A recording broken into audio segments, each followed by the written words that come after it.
explique l'historique de ce programme.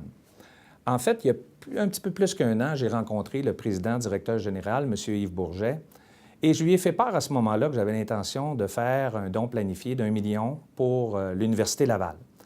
Et à ce moment-là, je lui avais mentionné également, je lui ai dit, j'aimerais ça de ne pas être seul à faire ça, créer un genre de mouvement d'entraînement, qu'il y en ait d'autres qui mettent l'épaule à la roue avec moi pour faire un impact plus significatif. Et le deuxième élément que j'avais mentionné à Yves était qu'avec ce million-là, j'aurais aimé créer quelque chose qui n'a pas été fait encore jusqu'à présent, c'est-à-dire favoriser l'entrepreneurship entre les différentes facultés de l'Université Laval qui sont créateurs de richesses. Alors, 6 mois plus tard, Yves et son équipe ont réfléchi et me sont revenus avec l'idée des 100 associés, que j'ai trouvé absolument génial.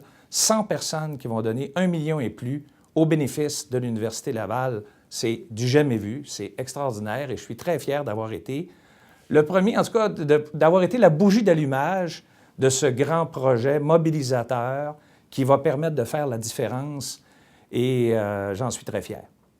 Vous savez, le meilleur moyen d'être des artisans du changement, c'est de s'impliquer et d'essayer de faire la différence. C'est sûr, quand on termine à l'université, normalement, on n'a pas d'argent. Mais par contre, on a du temps et on a des idées. Fait qu'on commence comme ça. Puis après ça, quand on gagne un petit peu en crédibilité, bien, on accepte des présidences d'honneur. Donc, à ce moment-là, on a encore plus d'impact. On recueille encore plus de sommes d'argent. Par la suite, quand on évolue dans sa carrière, bien là, on commence à avoir un petit peu plus d'argent. Bien là, on continue de donner de son temps, de ses idées et de son argent.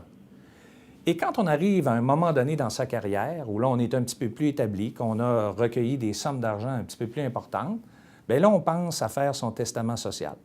Et là, on va penser à faire des legs planifiés à une ou des causes qui nous tiennent à cœur.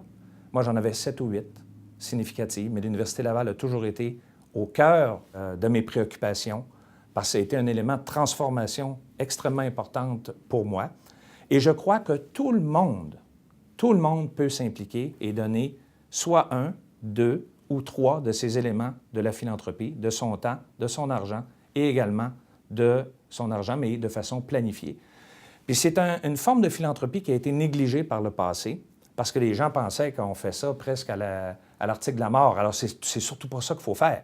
Il faut faire ça pendant qu'on est en pleine possession de ses moyens. Et je crois sincèrement que dans les prochaines décennies, il va y avoir un transfert générationnel de fortune colossal et que tout le monde devrait penser à une ou des causes et pas vider ses poches, pas brimer sa famille, mais donner jusqu'à 10 de son avoir à une ou des causes. Et ça représente des centaines de millions de dollars, voire des milliards. La philanthropie planifiée, je suis un ardent défendeur de ça, va devenir la philanthropie, une des philanthropies de demain.